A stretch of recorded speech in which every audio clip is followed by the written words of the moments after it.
Hey, welcome to Roll for Crit. We are joined once again by Breeze from Zephyr Workshop, who we talked to not too long ago about their new Kickstarter game, AEGIS. They are relaunching it, brand new, from the ground up. Thank you for joining us and talking to us about that today. So do you want to just go over, for people who haven't seen anything about the game, what it is like, and then especially what is new about this new version of it? Of course. So AEGIS right here, which is a robot game. It is Pokemon meets Voltron. It's made to be a simple, fast-paced tactics game, sort of like a more casual version of, say, BattleTech or Warhammer, but combining robots like Power Rangers. So you make a team of 5 robots, and you play against your opponent's team of 5 robots, and you duke it out. The whole game's single-digit numbers and 6-sided dice. There are 5 different types of robots in the game. Assault, Evasive, Guard, Intel, and Support. And it spells Aegis, and the robots are all color-coded. You can combine robots of different types to make larger robots. So you can put like an A-type and an E-type together to make an AE robot. Or you can put all 5 guys on your team together to make really cool, awesome, giant Megazord. And yeah, the game plays like 25, 30 minutes, and it can go 2 to 4 players, or maybe even 6 players. It's been in development for a while. We self-published it in 2014. We were working with Greenbrier Games, and now we're self-publishing it again for the new Kickstarter. You said maybe 6 players. How does that work? So the premium, there are 2 editions of the game. We have a big neoprene mat that can play up to 6 players on it, and that'll be an add-on and a feature at the higher pledge levels on the new Kickstarter. And that was sort of there last time, but it wasn't advertised super well. But yeah, this time, yeah, the version of the game, as it were, can play up to 6 players. Though honestly, the game can actually go up to as many players as you want. It can be played on the board, or it can just be played on inches, like an actual war game. So if you're just playing on inches, then you can go up to as many players. And this one is actually now 1 core, I believe, instead of 2. Yep. So last time we launched the Kickstarter, we were launching with 2 boxes. We went down that road because that's how we shipped the game in 2014 to begin with, and it seemed to go over really well. But in retrospect, we could have launched it in 1 box and definitely not had as high production costs. So that's actually what we did this time. We decided to look at the game and look at the content of the game and see how we can effectively put it into 1 box for far cheaper for us and far cheaper for the end player, and really give the players a huge bang for their buck, which is one of the things that AEGIS has always been about anyway, is giving the players lots of content compared to games in similar genres. So $49 free shipping on the Kickstarter, as opposed to about $80 total last time. That's a big difference. We've made the campaign more flexible and more modular this time. So the game's going to start with 40 robots in it, with a really low goal, well below 20,000. But then every few $1,000s we get, you unlock more robots, more robots, more robots, more robots, until eventually we hit somewhere in the mid 20,000 range, and then you have about 90 or 100 robots in the box. And instead of just offering absolutely everything on the spot with a really high goal, like last time, and then losing that momentum, we wanted to make sure the game really, really succeeded this time. So even if we hit the really low goal, we'll be able to ship a really good game. I was kind of shocked, at least, that the original one didn't meet its goal. Yeah. It just seemed like a sure thing, and you had Greenbrier Games who've done Kickstarters before. So what do you think? What was that kind of reworking process? What did you see that didn't work out, and what did you change? I know you already said the combining into 1 box, lower goal. Was there anything else that stood out? General preparation is what it just came down to. The original Kickstarter wasn't as well prepared as it could have been, in terms of just like how the campaign was structured, how the pledge tiers were structured, how the page was structured on the first few days of video.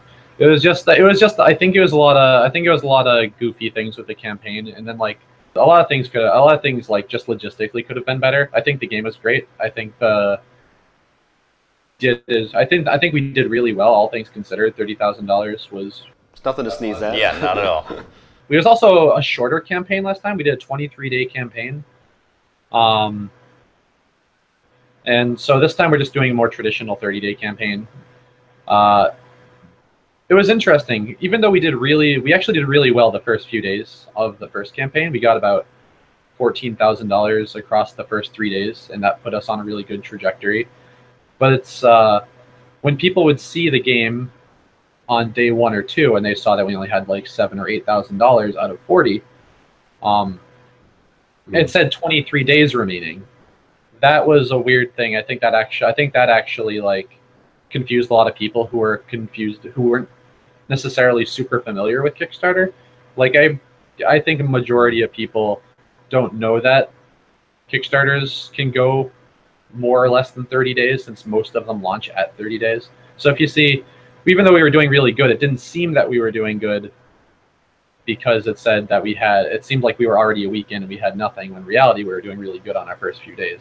Yeah, I know. With Kickstarter, the psychology of it can be a big part of it. Oh yeah, that's always interesting to see how people early on and end. Is that when people are like rushing? Right. It's usually the last 24 hours even that all the things come in. But yeah, sometimes you're like, it's sort of backwards if you see something that's not funded. Sometimes some people think, oh, why I don't want to back that because it's not going to meet its goal, which is like sort of this weird catch-22. But it's almost funny because it's like, but then you don't pay, so what are you losing? Right, you don't lose anything. Yeah, that's exactly it. It was interesting. Kickstarter it's tough.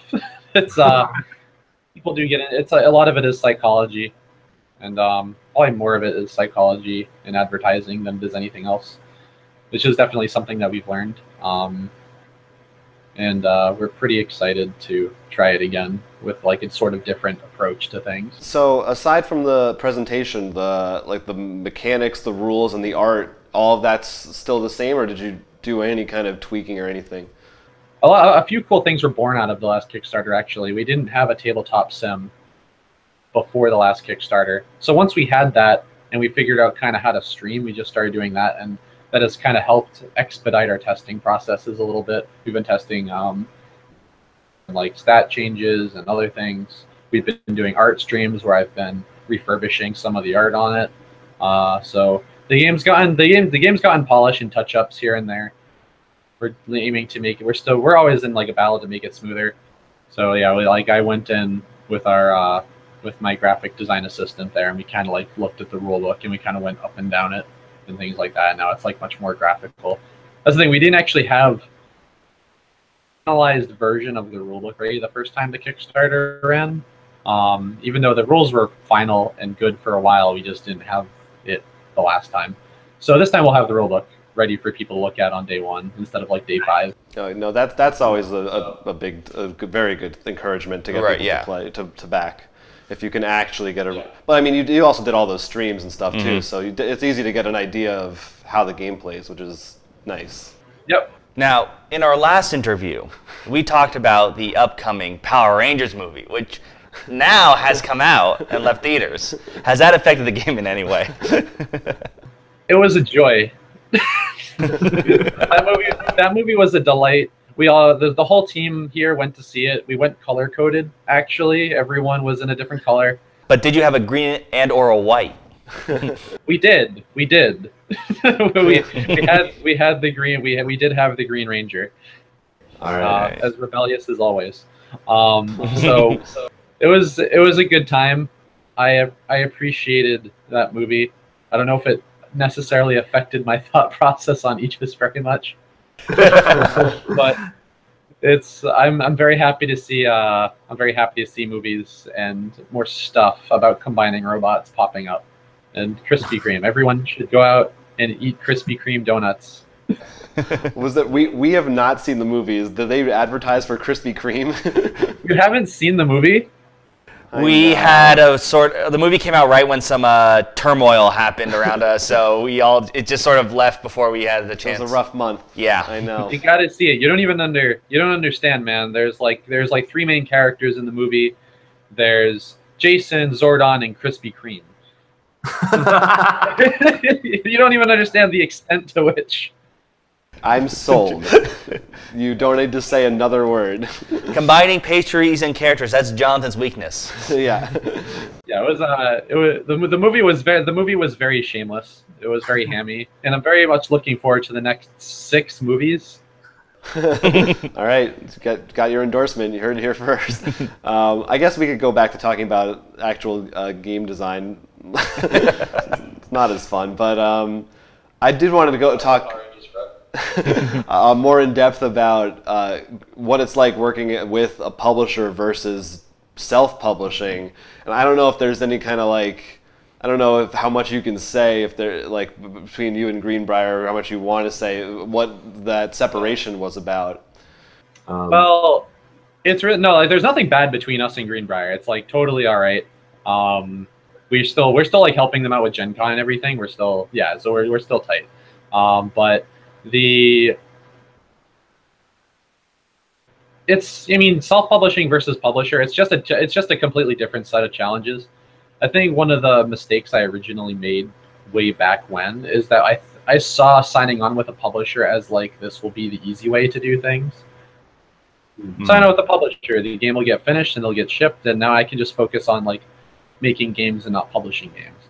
And that was like the thought process back when we signed on. The process just ended up being more involved than that. We still ended up doing a lot of work and publishing stuff on the game. And Greenbrier is a small company. We're a small company. They got really inundated with Folklore, which is like this absolutely massive masterpiece of a game. It just it was a complicated process to get to the first Kickstarter, and eventually we just kind of agreed that like we know our game, and I think the best people to kickstart it a second time would probably be us, instead of like, it's basically like cutting out the middleman. Like we know our game, we know our game. Handle, we're taking a hold of our own destiny in true like super robot fashion, honestly. Yeah, it definitely seems like, we have no personal experience, but it definitely seems like equally as challenging, as advantages and disadvantages to both sides. Right. But yeah, it's a different mindset. If I were only a designer, then if you're only like a designer and designing is your only skill, then publishing is your way to go. But then we really looked at ourselves, and like we have a full team of people with all sorts of different skills. There was never a specific reason why we couldn't self-publish, but we just didn't, because we just wanted to focus on making games. But we had in the end, we realized that we have all the resources and we could just do this. So we are. That's a good point. You guys have a full team, so we have artists. We have people who are really good at communication and business. I'm a graphic designer, and we have another really good graphic designer. We have programmers and stuff to handle the tabletop sim version and all this other stuff, and our website and all that. So we're a good team, and we have strong resources, and we kind of realized that we had to believe in ourselves that believed in us. Yeah. If you had to add one more fighting style to the robots. Oh, so the 6th range. Yeah, there was the 6th. Did you actually think about that? Maybe like in balancing, did you ever have more or less? And if you were going to, could it be, or would it not even make sense? I think we have. It's kind of like it's kind of like the 5 colors in Magic, where they could make a 6th color, but there's no really reason to. We kind of have, in terms of all the different stuff that our game can do. Pretty much all of it is covered by each of the 5 different types of robots. I think that I want to make an orange class of robots that's just like P for promo, and we can do like really goofy stuff from like other games or promotional things under that, and not really worry about tying to a specific letter. But that's like what I've been thinking about. It's like AEGIS, and then promotional stuff or promotional robots. Well, they could be like, because I know in later series some of the other Rangers, the 6th Ranger Zord doesn't really combine with the other. It's sort of like a separate thing. Oh yeah. So it could be like something weird like that, or bosses. Well, of course, inevitably we always bring up Power Rangers and whatever. You mean like we've done like 6 times in this video? There should be a little counter at the bottom. Because it is such a game of you're you're paying homage to these things that we all love and grew up with. In designing that, where do you draw the line of, like, influence and making sure you're not just like stealing from something? How do you go about? You mean before you enter the copyright law? Yeah, is that something that you think about when you're like coming up with a new robot or whatever? Well, Aegis's art style is definitely pretty distinct, so we can make stuff that looks kind of similar to other things, but in order to we have like a style guide and art style that we really stick to. And that kind of naturally prevents us from looking too much like anything else. So that's generally how I tackle it. Because when I started designing like the art style for the game, I definitely didn't want us to look kind of like a bootleg version of like popular thing XYZ. So I wanted the art style to always kind of be its own thing, and that kind of allows us to like take inspiration from any number of things, but as long as it looks like Aegis, it's not going to look like anything else. Continuing off that and going earlier when we were talking about promos, have you actually ever been approached, or have you wanted to approach anyone about maybe like a promotional robot in there? Like if the Power Rangers people came to you and said like, use our robots, or Voltron, because I know they just rebooted their series or something like that. I mean, we've seen it plenty of times on Kickstarter. Like I know AEGIS just got like Shovel Knight and the Penny Arcade stuff. So they put Shovel Knight in literally everything. It's really funny. It's almost like the characters. It's really. I mean, if I contacted those guys and asked if I could put Shovel Knight in Aegis, I think the answer would probably be yes. Maybe honestly, maybe I should just do that after this. I'm gonna go contact what is it, Way Forward? I'm gonna contact them about Shovel Knight. Yeah. Yeah. All right, I'm all for it. Yeah. Shovel robot, yeah. I think about that all the time. Like, how would this popular robot work in our game, et cetera, et cetera. I was planning to doing with the new Kickstarter. I was planning on doing, and I was kind of reaching out to other like robot tabletop games, and I wanted to like make promotional cards for them, and I think it was a really cool idea, but it's also a lot of work, and we were like really crack-a-lacking to get the new Kickstarter out. So I'm not sure if we're gonna do that idea to the extent that I wanted to. There's like I reached out to like 8 other designers in other games to kind of do some cross-promotional stuff, and yeah, it's definitely a lot of effort. Right, because I'm sure I mean, you got to balance it in your game, but it's got to fit how they see their robot, I'm sure. And it's like, and there's like all sorts of like weird production logistics too. So I didn't want to like overblow it this time. I wanted to make sure the Kickstarter, first and foremost, would succeed, because if this Kickstarter succeeds and Aegis is successful, then there'll always be, and there's from like now until the end of time to launch Kickstarters for expansions for Aegis and other cool stuff like that. Cool. We're excited for the orange promotional robots. But it makes sense. Yeah, you want to focus. You want to lay your groundwork before you go too crazy. Well, it's launching May 9th. Is that correct? It is currently officially launching May 9th. And so probably when this video goes up, it will be up. Right. But just so people have then it's 31 days from there. You can do the math, and we'll have a link below so you can back it. It's any final words do you want to send out to get people real pumped? Probably just a humble thank you. We've gotten a lot of support after the last Kickstarter, and a lot of support from like previous fans. I still meet people at events and stuff who are huge fans of the game, and I'm sorry about last time. I'm sorry that the Kickstarter didn't succeed last time, and you don't have your game in your hands right now. But I just ask you to one more time, just believe in us, and we're going to give you a great game. We're going to give you a great game. Going to make dreams come true. And thank you very much for your patience above all else. Yeah, I mean, I'm still going to back it. I'm still excited to get my hands on it. And I have one more question. Since you've seen the movie, we have not. Who do you think would win, the old Megazord or the new one? And no Dragon Zord or Ultra Zord in it. Guys, to see the new movie. the new. I can't spoil anything because the Megazord fight is only like half a minute long anyway, but it's very satisfying, and I can't tell you the ultimate power that the new Megazord has. Friendship. Krispy Kreme.